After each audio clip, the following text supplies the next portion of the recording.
요한계시록 3장 14절에서 22절까지 한 절씩 교독하여 읽겠습니다. 라오디게아 교회의 사자에게 편지하라. 아멘이시오 충성되고 참된 증인이시오 하나님의 창조의 근본이신 이가 이르시되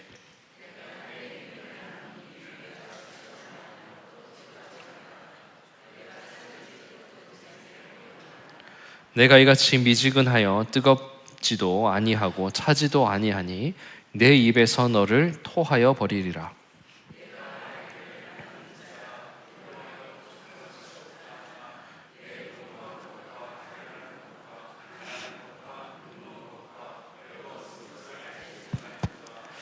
내가 너를 권하노니 내게서 불로 연단한 금을 사서 부요하게 하고 흰 옷을 사서 입어 벌거벗은 수치를 보이지 않게 하고 안약을 사서 눈에 발라 보게 하라.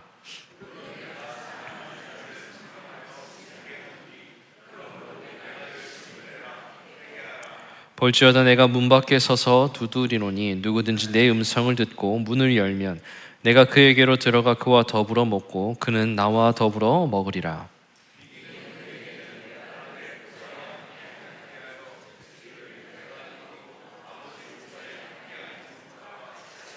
22절 귀 있는 자는 성령이 교회들에게 하시는 말씀을 들을지어다. 아멘. 드디어 이제 소아시아 마지막 교회에 도착을 했습니다. 이 도시는 지난주에 살펴보았던 빌라델비아 교회에서 약 65km 정도 떨어져 있다고 합니다. 우리가 이제 소아시아 7교회 마지막 시간이니까 지도를 한번 다시 보고 이야기를 나누겠습니다. 보시면 이제 밤모섬에서 출발한 메신저가 에베소, 서머나, 보가모, 두아디라, 사데, 빌라델비아 그리고 라오디게아까지 이제 오게 되는데 저 라오디게아라는 지역의 근처에 있는 히에라볼리, 우리가 그 터키 여행 가면 파무칼레라고 그 석회 그 온천이라 그러죠. 거기 근처가 바로 저 이제 라오디게아가 있는 지역인데 저 지역 옆에는 히에라볼리와 골로세라는 지역이 같이 이렇게 하나의 권역으로 묶여 있기도 합니다. 잘 보시면 다른 어떤 도시보다도 오른쪽, 여러분들 보시기에 오른쪽 동쪽으로 가게 되면 4대 문명이 시작된 그 유브라테스 강까지 이어집니다.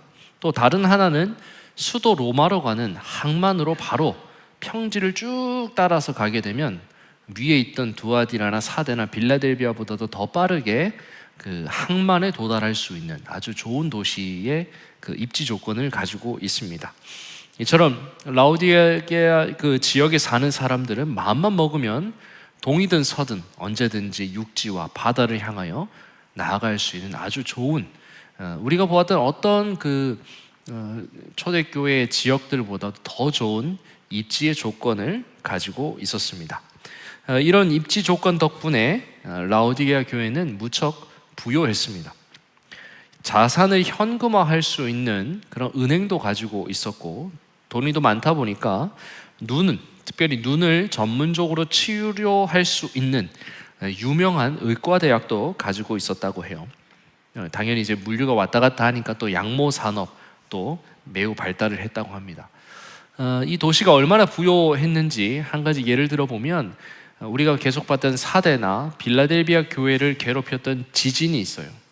지진이 나서 거의 도시가 폐허가 될 만큼 강진이 있었는데 그 지진은 이 라오디게아 교회도 동일하게 지진이 있었다고 해요. 그런데 앞선 두 도시는 중앙정부였던 로마에서 어느 정도 원조를 받아서 도시를 겨우겨우 재건을 했는데 이 라오디게아 교회는 워낙 그 현금을 보유한 자산이 많다 보니 중앙정부 로마로부터 돈을 받지 않고 자기들끼리 자원 없이 지원 없이 도시를 재건할 만큼 높은 소득 수준을 자랑하는 그런 교회였고 지역이었다는 겁니다. 자, 그렇다면 이 지역에 교회를 세운 사람은 누구일까 살펴보아야겠죠.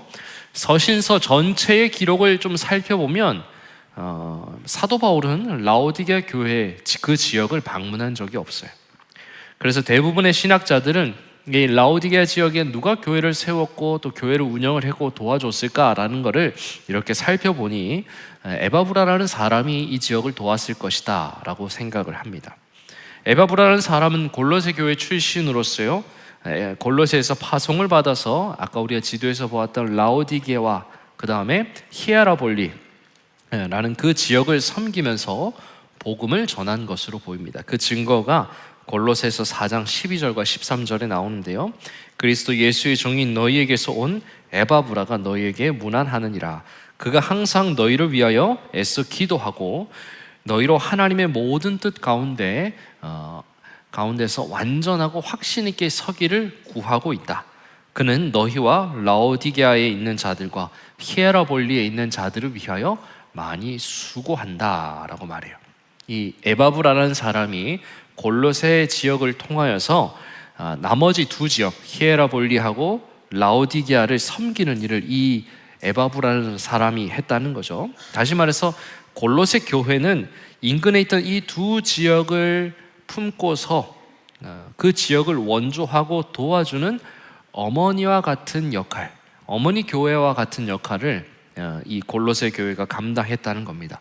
그리고 그 사역의 중심에 누가 있었냐? 에바브라라는 사람이 있었다는 거죠. 자, 이렇게 에바브라는 사람이 헌신적으로 이 지역을 돕고 또 교회를 섬기고 사랑했음에도 불구하고 라오디게아 교회는 이 7개 교회 중에서 또 한편으로는 가장 무거운 책망을 듣습니다. 예수님의 책망을 두 가지로 정리하면 먼저는 이들이 미지근한 신앙의 태도를 가지고 있었다고 합니다. 본문 15절과 16절 같이 한번 읽겠습니다. 시작. 내가 내 행위를 아노니 내가 차지도 아니하고 하기를 원하노라. 내가 이같이 미지근하여 뜨겁지도 아니하고 차지도 아니하니 내 입에서 너를 토하여 버리리라. 예수님은 라오디게아 이 교회와 성도들의 그 미지근한 태도, 그것이 좋지 않다고 하셨습니다. 또한 너희가 그렇게 계속 산다면 예수님이 너희를 토하여 버린다 라고 말씀하셨습니다. 매우 무서운 책망입니다. 한편으로 사대 교회가 받았던 책망과 꾸지람보다 더 무거운 것입니다. 토한다 라는 것은 이들의 태도가, 라오디게아 교회의 성도들이 가지고 있던 태도가 예수님의 비위를 상하게 한다는 겁니다. 그리고 속이 울렁거릴 만큼 메스껍다는 거예요. 라오디게아 교회를 생각만 해도 미식거릴 만큼 막 우리가 멀미할 때 느끼는 그런 것들이 이 라오디게아 교회를 볼 때 생각이 난다는 겁니다. 예수님이 사용하시는 이 미지근하다 이런 말은 사실은 라오디게아 교회 그 지역에 흐르고 있는 미온수를 비유로 든 것입니다. 라오디게아 근처에는요 리코스라는 강이 흐르고 있었다고 해요. 근데 이 강물이 너무 더러워서 그 당시에 식수로 사용하기가 매우 어려웠다고 합니다. 결국 이들은 다른 도시로부터 물을 공급받아서 살았다고 합니다. 다른 도시로부터 물을 공급받는 것 쉬운 일일까요? 어려운 일일까요? 매우 어려운 일이죠. 그렇죠? 다른 도시로부터 물을 공급받으려면 엄청난 그 비용이 드는 토목 공사를 해야 했습니다. 하지만 이들은 그 일을 해내고 물을 공급받았다고 해요. 사진을 준비했는데 함께 볼까요? 이 사진은 그 라오디게아 지역에 있는 수로의 관을 의미합니다. 중간에 이렇게 흐르는 것이 관인데 이들이 이렇게 수도관을 또 한 장이 더 있는데 보면 뒷것은 더 정교합니다. 이렇게 앞에 거는 오픈형인데 이건 이제 폐쇄형으로 이렇게 해서 중간에 이렇게 물이 이렇게 흘러갈 수 있도록 했다고 합니다. 이들이 이런 사업을 할 수 있었던 이유가 뭡니까? 돈이 많기 때문입니다. 지역에 돈이 많으니까 이런 토목공사 정도는 간단하게 할 수 있었다는 거죠. 그래서 이들이 이런 관을 만들어서 자기들의 도시에서 한 8km 정도 떨어져 있는 히에라볼리에 있는 온천에서 솟아나오는 물을 이 수도관을 통하여 공급받아서 식수로 사용했다고 해요. 근데 온천수가 나올 때는 뜨겁죠. 근데 그 관을 타고 자기들이 사는 지역까지 오게 되면 이 물이 어떻게 됩니까? 미지근한, 식어서 차갑지는 않은데 아주 미지근한 물이 되는 거죠. 또 한 도시가 더 있습니다. 골로새 지역인데 골로새 지역에서도 물을 공급받았는데 골로새에서 시작된 물은 매우 차가웠어요. 근데 그것이 관을 타고 또 라오디게아 지역까지 오면 어떻게 됩니까? 미지근해지는 거죠. 결국은 식어버리고 미적지근해버린 그 물처럼 너희의 태도가 이것도 저것도 아니라고 예수님은 말씀하시는 거예요. 그래서 예수님은 라오디게 교회가 한여름에 그 얼음처럼 심신을 상쾌하게 해주거나 겨울의 추위를 녹일 만큼 강렬하고 뜨겁기를 바라셨는데, 그런데 이들은 구토할 정도로 아주 미지근하고 먹지 못할 물이 되어버리고 말았다는 겁니다. 그런데 더 큰 문제는 예수님이 이렇게 평가하심에도 불구하고 이 사람들은 자신들이 스스로 잘하고 있는 줄 생각했대요.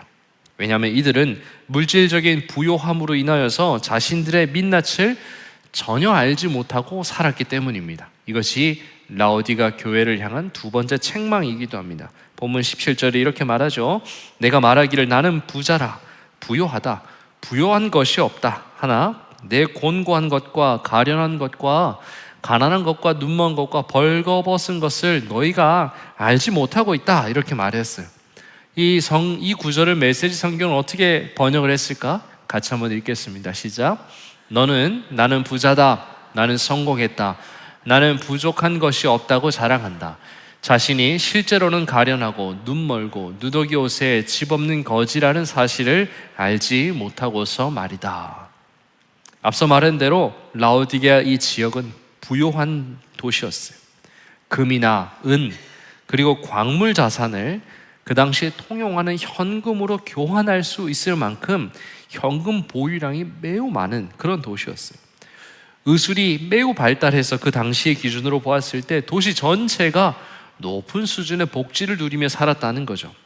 또 섬유 산업이 발달되어서 이 지역에 사는 사람들은 다른 지역의 사람들보다 옷을 훨씬 더 잘 입은, 패션을 아는 그런 도시의 사람들이었다는 거죠. 그런데 이런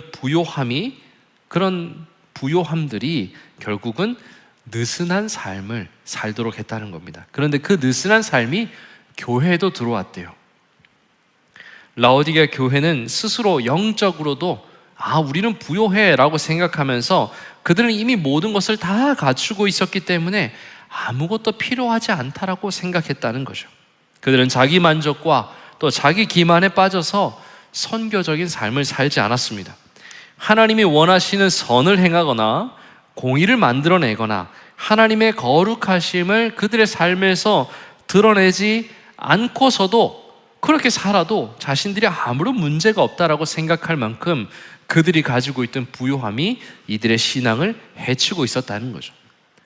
마치 서서히 달구어지는 비커 속에 들어있는 그 개구리처럼 이들이 살았다는 겁니다. 한편은 편안한 신앙생활이죠. 아무것도 안 하니까 아무런 문제가 일어나지 않는 것이니 더 그것에 안주하게 되는 것입니다. 교회라는 것이 그렇습니다. 하기 시작하면 끝이 없고요, 안 하기 시작하면 안 할 수도 있습니다. 교회라는 것이 그래요. 하기 시작하면요, 눈에 보이는 게 너무 많아요. 근데 안 하기 시작하면 하나도 보이지 않는 거죠. 예수님은 이렇게 자기 기만과 자기 만족 그 안일함에 빠져 있는 이 라오디게아 교회의 성도들을 책망하고 있는 겁니다. 너희가 아무리 잘 입고 잘 먹고 잘 살고 잘 치료를 받아도 아무리 풍요해도 너희는 거지에 불과하다는 겁니다. 사랑하는 여러분, 우린 여기서 무엇을 알 수 있습니까? 신앙은 태도에 관한 것입니다. 오늘 우리는 라오디게아 교회 이야기를 보면서 이것이 단순히 감정의 영역을 말한다라고 생각해서는 안 됩니다. 마치 뜨거운 감정을 유지하는 것이 신앙생활이라고 생각해서는 안 됩니다. 신앙생활 하는 내내 예배 드릴 때마다 막 뜨거운 감정이 여기서 막 올라오고요, 철철 끓는 그런 마음이 계속해서 유지되어야 된다라고 생각하는 것은 사실 제대로 된 신앙의 생활은 아닐 수 있습니다. 생각해 보십시오. 매일마다 뜨거우면 그거 살 수 없습니다. 사람에 따라 생각이 안 날 수도 있겠지만 연애할 때 한번 여러분들 자신의 모습을 한번 생각해 보십시오. 기억이 나십니까? 보고 있어도 막 보고 싶고요, 하루 종일 힘들게 일했는데도 불구하고 사랑하는 사람을 만나기 위해서라면 어디까지 갈 수 있었습니까? 지옥에라도 갈 수 있었죠. 그만큼 뜨겁게 사랑했던 자신의 모습, 지금은 아무도 생각이 잘 나지 않고 상상이 되지 않아서 목사님 도대체 오늘 무슨 얘기를 하시는지 도저히 모르겠다는 표정으로 앉아 계시긴 합니다만, 아마 여러분들도 그런 시절이 있었을 거예요. 그 감정, 사랑의 감정의 노예가 됐던 그런 시대가 있었을 거예요. 그런데 그 연애할 때의 감정이 결혼하고 20년, 30년이 지났어도 똑같으면 그거 문제 아닙니까? 매일 볼 때마다 그 사람, 우리 배우자를 볼 때마다 갑자기 꿀이 뚝뚝 떨어지고 눈에 열정이 가득 차고 사랑의 감정이 꽉 차서 어쩔 줄 모르면 그 일상생활이 가능합니까? 안 되죠. 혹시나 여러분들 중에 아직도 그런 분이 계시면 병원을 가야 됩니다. 빨리 병원에 가셔서 상담을 받으시고 치료를 받아야 됩니다. 저는 어떨 것 같으십니까? 나중에 대답 드리겠습니다. 그래서 모든 감정이라는 것은요, 시간이 흐르고 나면 그것이 인격과 삶에 흡수가 되어서 상대방을 향한 친밀함과 신뢰라는 마음으로 변화가 돼야 돼요. 감정이라는 것은. 감정이 시간이 지나서요, 계속 감정으로 남아있으면 안 돼요. 그것이 우리의 인격과 삶에 잘 흡수되어서 상대방을 향한 친밀한 감정과 태도, 그리고 그 사람을 향한 진실한 믿음으로 그게 변화되어야 결혼뿐만 아니라 우리가 살아가는 모든 일상의 삶을 지속할 수 있는 거예요. 그것이 되어야 신앙의 생활도 유지 가능한 상태에 이를 수 있다는 거예요. 그래서 오늘 예수님의 그 책망과 지적은요, 근본적으로 감정을 터치하는 것이 아닙니다. 우리가 하나님에게 가지는 전체적인 삶의 태도를 한번 점검해 보라는 것입니다. 여기 오늘 교회와 성도의 표지가 담겨 있습니다. 첫째, 예수님의 말은 신앙에 있어서 무엇이든지 간에 미온적인 태도를 버리고 누구를 선택하라고요? 하나님을 선택하라고 하는 것과 같은 것이에요. 하나님은 미온적인 태도를 정말 싫어하세요. 미온적인 태도가 무엇입니까? 적극적이지도 않고 그렇다고 완전히 거부하지도 않는 그 어정쩡한 상태를 의미합니다. 예수님은 라오디가 교회의 성도들에게요, 너의 감정이 식었다, 다시 뜨겁게 해라, 감정을 말하는 것이 아니라 그 사람들이 가지고 있는 어정쩡한 태도를 지적하는 것이에요. 이들은 예배는 드렸지만요, 헌신하지 않았다는 거예요. 믿는다고 말했지만 세상의 사람들과 거의 유사한 색깔로 살아가고 있었다는 거죠. 나는 복음은 부끄러워하지 않습니다 라고 말했지만 담대하게 복음을 전하지도 않았다는 거예요. 예수님은 단순히 어떤 열정이나 들끓는 그런 감정을 오늘 말하는 것이 아니라는 거죠. 구약 시대를 보면 엘리야 선지자가 활동했던 시대가 있습니다. 엘리야 선지자는 바알 선지자 450명과 싸워서 승리하는 그 이야기를 아마 여러분들이 아실 것인데, 450명을 싸우기 전에 이스라엘 백성들에게 다음과 같은 말을 했는데 같이 읽어볼까요? 열왕기상입니다. 엘리야가 모든 백성에게 가까이 나아가 이르되 너희가 어느 때까지 둘 사이에서 머뭇하려느냐? 여호와가 만일 하나님이면 그를 따르고 바알이 만일 하나님이면 그를 따를지니라 하니 백성이 말 한마디도 대답하지 아니하는지라. 엘리야가 왜 이 말을 했을까? 엘리야는 왜 이스라엘 백성들이 머뭇거리는 걸 지적하고 하나님이든 바알이든 둘 중에 하나를 선택하라고 했을까요? 원래 이스라엘 백성들은 여호와 하나님만 섬기는 언약 백성들입니다. 그런데 북이스라엘에 왕이 하나가 섰어요. 아합 왕입니다. 근데 이 아합 왕이 모든 왕들 중에 가장 나쁜 왕이에요. 이 아합 왕이 결혼했는데 이세벨이란 여자랑 결혼했는데, 이 시돈 공주인데요, 이 이세벨이 결혼한 후에 바알을 섬기는 그 우상의 종교를 이스라엘의 백성들의 국교로 만들려고 노력했다는 거예요.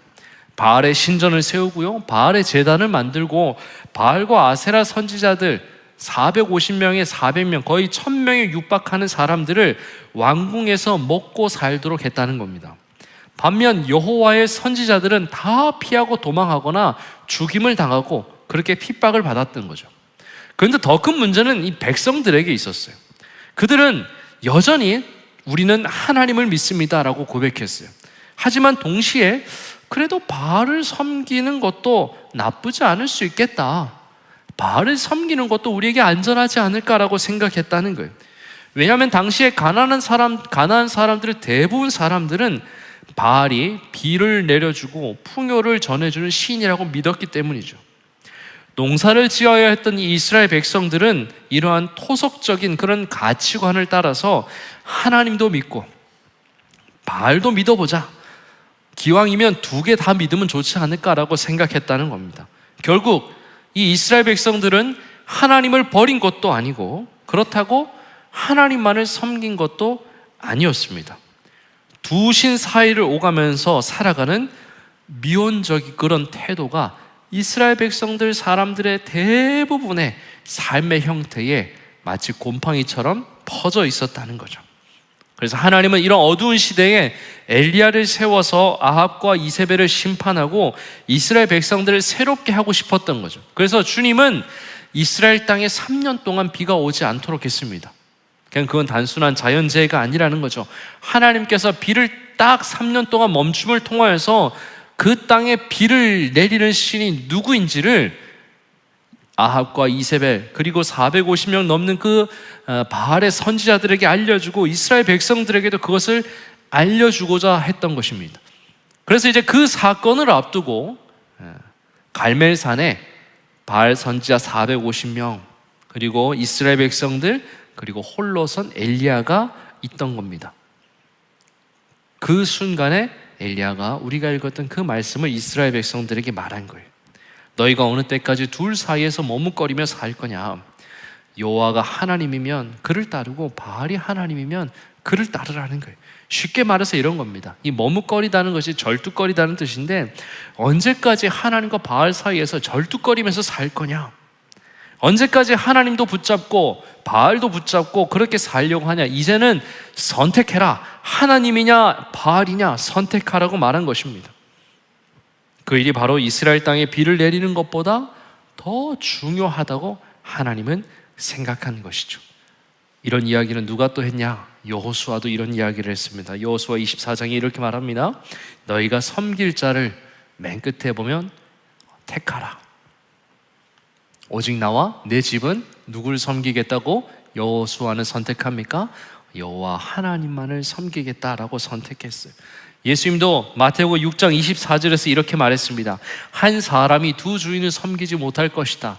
호기를 미워하고 저를 사랑하거나 호기를 중히 여기고 저를 경히 여김이라. 너희가 하나님과 재물을 겸하여 섬길 수 없다라고 주님이 분명히 말씀하셨습니다.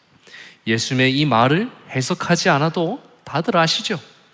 성도의 삶에는 두 주인이 있을 수 없는 것입니다. 사랑하는 우리 동역자 여러분, 저와 여러분들도 선택해야 합니다. 어정쩡하게 걸쳐놓고 살지 않아야 하는 거예요. 그래서 저와 여러분들에게는 두 갈래길밖에 없어요. 하나님 아니면 세상밖에 없는 것입니다. 바른 믿음을 소유한 사람은 하나님과 세상 그 어느 중간 단계에서 어정쩡하게 절뚝거리며 살지 않습니다. 하지만 이 라오디게 교회와 성도들은 그 둘 사이에서 어정쩡하게 서서 어떨 때는 저렇게, 저럴 때는 또 저렇게 하면서 최대한의 삶의 이익을 보며 살았다는 겁니다. 여러분들은 어떻습니까? 여러분들의 삶의 모습에 하나님을 선택하는 분명한 모습이 여러분들에게 있습니까? 아니면 엘리야가 살던 그 구약시대의 사람들처럼 우리가 오늘 소아시아 교회의 마지막으로 살펴보는 이 라오디게 교회 성도들처럼 하나님과 세상 그 어딘가에 서서 삶의 이익을 열심히 탐하여는 살지만 어정쩡하게 이리 갔다가 저리 갔다가 살고 있지는 않습니까? 간절히 원하고 바라기는 여러분들 모두가 하나님을 선택하며 하나님 편에 살아가시기를 주님의 이름으로 간절히 축복합니다. 모세는 출애굽기 23장 26절에서 이렇게 말했습니다. 이에 모세가 진문에 서서 이르되 누구든지 여호와의 편에 서 있는 자는 내게로 나오라. 모세가 그렇게 말했습니다. 하나님 편에 서서 나아가면 하나님이 저와 여러분들의 인생을 인도하여 주실 것입니다. 이 말을 여러분들 오늘 이 아침에 가슴에 새기고 영혼에 새기시기를 축복합니다. 무슨 일이 있어도 어떤 일을 당해도 오직 우리 주 예수 그리스도, 오직 하나님을 의지하며 하나님 편에 서서 살아가는 그런 삶에 하나님이 함께 동행하면서 우리의 삶을 경영해 주실 것을 믿음으로 고백하며 나아가는 우리 모두가 되시기를 바랍니다. 두 번째로, 예수님은 우리에게 열심을 내는 분명한 태도를 가지라고 말씀하셨어요. 본문 19절 같이 읽겠습니다. 시작. 물은 내가 사랑하는 자를 책망하여 징계하노니 그러므로 내가 열심을 내라 회개하라. 예수님은 라오디가 교회가 열심을 내어 회개하고 원래의 신앙의 모습을 가지라고 또 권면하셨어요. 앞서 예수님은 라오디가 교회에게 차든지 뜨겁든지 하라고 했던 것 이야기 나누었습니다. 그래서 어떤 이들은 이 구절을 해석할 때 차다는 것은 영적으로 지치고 피곤한 자들에게 신선한 힘을 공급해 주는 것이다 라고 말해요. 또 뜨겁다는 것은 열정을 내서 살아야 된다라고 찬 것과 뜨거운 것을 다 이롭게 해석하는 사람들이 있어요. 그런데 예수님의 진심은 열심을 내라는 겁니다. 차든지 뜨겁든지 하라는 건 일종의 수사학적인 표현입니다. 예를 들어 볼까요? 부모님께서 공부를 게을리하는 자녀에게 뭐라고 잔소리합니까? 여러분들 한 번씩 들어보셨지 않습니까? 아까 이야기와 똑같이 저는 그런 얘기를 들어본 적이 없습니다 라는 표정으로 앉아 계시지만 아마 분명히 생각이 나는데 창피해서 말을 못 하시는 것 같은데, 대부분의 부모님들이 공부 안 하는 자녀에게 뭐라고 말합니까? 야, 공부를 하려면 열심히 하고 안 할 거면 하지 마. 그런 얘기 해보셨죠? 해보셨지만 들은 적도 있을 겁니다. 분명히. 부모가 이런 말을 하는 마음의 중심이 뭡니까? 공부를 열심히 하라라는 뜻이죠. 공부를 열심히 하라는 걸로 부모님은 대부분 할 거면 열심히 하고 안 하려면 하지 마 이렇게 얘기한다는 거죠. 근데 어떤 자녀들은 안 할게. 엄마 하지 말라 그랬으니까 난 안 할 거야 이렇게 말하면 어떻게 됩니까? 일단은 밥을 굶기죠.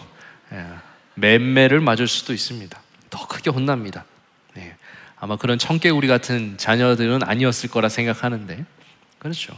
주님께서 라오디가 교회에게요, 그 미적지근한 그 신앙의 태도를 분명하게 결단하라는 의미에서 차든지 뜨겁든지라고 말씀하신 거예요. 그러니 예수님의 본심은 신앙의 열심을 너희가 회복하고 하나님의 나라와 교회를 위하여 너희들이 살아가라 라는 것이 예수님의 본 마음이라는 거죠. 그래서 예수님의 이 말은 단순히 너희가 종교적으로 열심히 살라는 뜻이 아닙니다.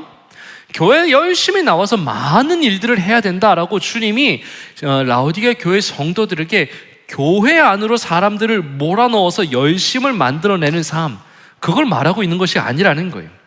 예수님의 그 말씀으로 너희들의 인격과 영혼을 다스리라는 거예요. 그리고 죄가 너희 안에서 너희를 뜨겁게 달고 낼 때 하나님의 말씀의 그 차가운 영성으로 죄를 누그러뜨리고 선을 선택하며 살라는 거예요. 또한 하나님이 주신 그 삶의 현장에서 믿음과 소망과 사랑의 삶을 뜨겁게 살아가라는 거예요. 이 세상을 향하여서 그 열정과 뜨거움을 회복하여서 정말 하나님을 믿고 사는 게 뭔지를 너희가 보여주는 그런 열심으로 너희의 일상을 잘 살아가라 라고 주님이 말씀하시는 거죠. 히브리서 기자도 이렇게 성도들에게 권했습니다. 히브리서 6장에서 이렇게 말하는데요, 우리가 간절히 원하는 것은 너희 각 사람이 동일한 부지런함을 나타내어 끝까지 소망의 풍성함에 이르기를 원한다. 게으르지 아니하고 믿음과 오래 참음으로 말미암아 약속들을 기업으로 받는 자들을 본받는 자가 되게 하려고 하는 것이다 라고 말했어요. 히브리서 기자는 지속적인 성실함이 끝까지 열정이 있어서 열심으로써 그 소망의 풍성함에 이루어야 된다라고 말했어요. 또한 사도 바울은 로마서 12장 11절에서 어떻게도 이야기했냐? 부지런하여 게으르지 말고 열심을 품고 주님을 섬기라 라고 말씀하셨습니다. 사랑하는 여러분, 열심으로 살아가고 있습니까? 안 열심으로 사는 사람 없겠죠. 그런데 그 열심이 하나님과 함께하는 열심이 되어야 되는 거예요. 아침에 일찍 일어나서 일하고 저녁 늦게 퇴근하면서 하나님이 없이 그렇게 사는 건 다 언젠가는 무너지는 흙 위에 지은 집밖에 되지 않는다는 거죠. 그렇다면 우리가 왜 열심으로 살아가야 합니까? 왜냐하면 하나님의 열심이 저와 여러분들의 삶에 있기 때문입니다. 이사야 9장 7절 한번 같이 읽겠습니다. 시작. 그 정사와 평강의 더함이 무궁하며 또 다윗의 왕자와 그의 나라에 군림하여 그 나라를 굳게 세우고 지금 이후로 영원히 정의와 공의로 그것을 보존하실 것이라. 만군의 여호와의 열심이 이를 이루시리라. 여호와의 무엇이 이것을 이룬다고요? 열심히. 주님이 열심히 우리의 삶을 붙들고 계시기 때문에 우리가 열심히 사는 것이 의미가 있다는 겁니다.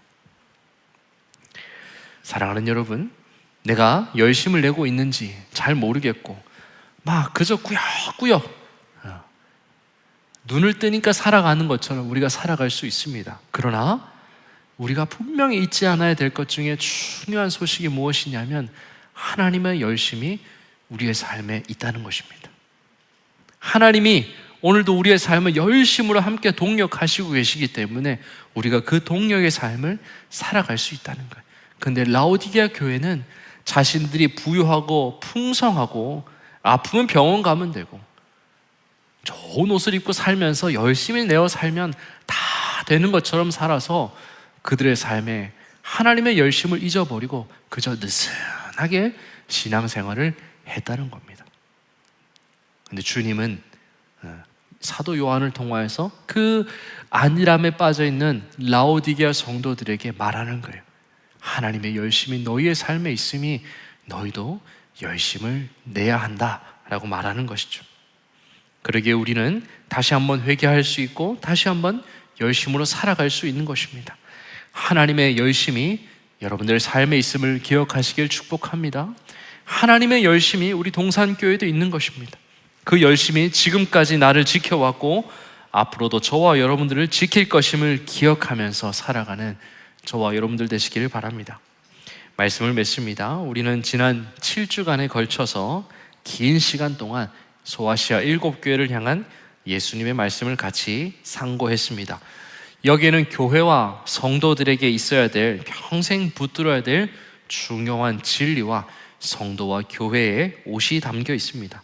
에베소 교회는 예수님을 향한 사랑을, 서머나 교회는 신앙을 지켜내는 고난의 삶, 버가모 교회는 예수님의 진리를 지키는 것, 두아디라 교회는 교회와 성도가 성장해야 한다는 것, 사대 교회는 믿음의 현장을 가져야 된다는 것, 빌라델비아 교회는 하나님의 이름을 지키는 의리가 있어야 된다. 그리고 오늘 라오디게아 교회는 분명한 태도와 열심을 가지고 살아야 된다라는 것이 담겨 있습니다. 이 7가지 옷을 입고 살아가시기를 바랍니다. 그렇게 살아가는 것이 교회와 성도가 되는 것입니다. 주님은 오늘도 우리에게 이러한 삶으로 우리를 초대하고 있습니다. 본문 20절을 같이 읽고 우리 기도하도록 하겠습니다. 시작.